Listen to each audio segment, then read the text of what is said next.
کہ corona virus بہت زیادہ اثر کر گیا ہے اور ایک بہت بڑا طبقہ ہے جو اس سے متاثر ہو رہا ہے۔ سب سے پہلی بات تو یہ سمجھنے والی ہے کہ یہ جو مختلف طرح کے وائرس ہیں جن کا کبھی ہم نے پہلے نام بھی نہیں سنا تھا، ایسی بیماریاں ہیں جن کا کبھی ہمارے بڑوں نے نام تک نہیں سنا تھا، آج وہ بڑی کثرت کے ساتھ ہمارے اوپر حملہ آور ہو جاتی ہیں۔ تو اصل میں جتنا ہم فطرت سے دور چلیں گے، فطرت سے ہٹیں گے، اتنی بیماریاں ہمارے اوپر حملہ آور ہو جائیں گی۔ یہ جو کرونا وائرس ہے اس کو بھی ہم نے اپنے اوپر خود مسلط کیا ہے۔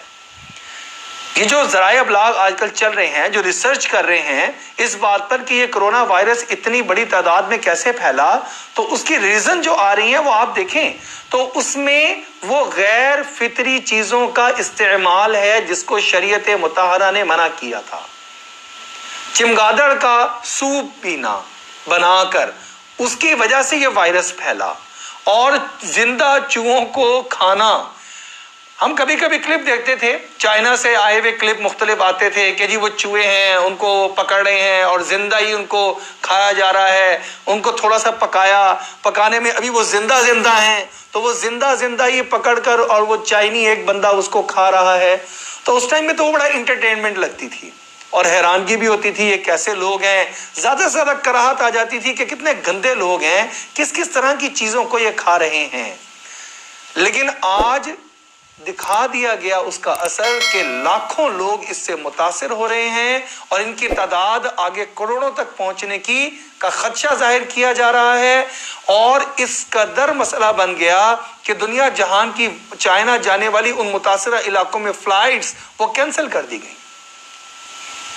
ایک معاشی دھچکا بھی لگا، ایک اخلاقی اور انسانیت کا دھچکا بھی لگا کہ ایک انسان دوسرے انسان سے ہی کراہت کر رہا ہے، نفرت کر رہا ہے، تو اس کی وجہ خود انسان ہے، خود اس کی وجہ ہے۔ اس نے شریعت مطہرہ کے فطری قوانین کو توڑا۔ اللہ رب العزت نے سورہ بقرہ میں ارشاد فرما دیا، یا ایھا الناس کلوا مما فی الارض حلالا طیبا، اے ایمان والو ہمیشہ پاکیزہ حلال اور پاکیزہ چیز کھاؤ، حلال چیز بھی ہو اور وہ پاکیزہ بھی ہو۔ یہ جتنی چیزیں ہیں، چوہا ہو گیا، چمگادڑ ہو گئی، اس طرح کی اور کاکروچ اور اس طرح کی بے شمار چیزیں جو چائنیز استعمال کر رہے ہیں، یہ پاکیزہ کی کیٹیگری میں فال نہیں کرتی، لہٰذا یہ چیزیں انسان کے لیے، صحت کے لیے بھی نقصان دہ ہیں، اس کے اخلاق کے لیے بھی نقصان دہ ہیں، اور اس کی زندگی کی تمام تر روٹین کو بحفاظت چلانے میں یہ ساری چیزیں رکاوٹ بنتی ہیں۔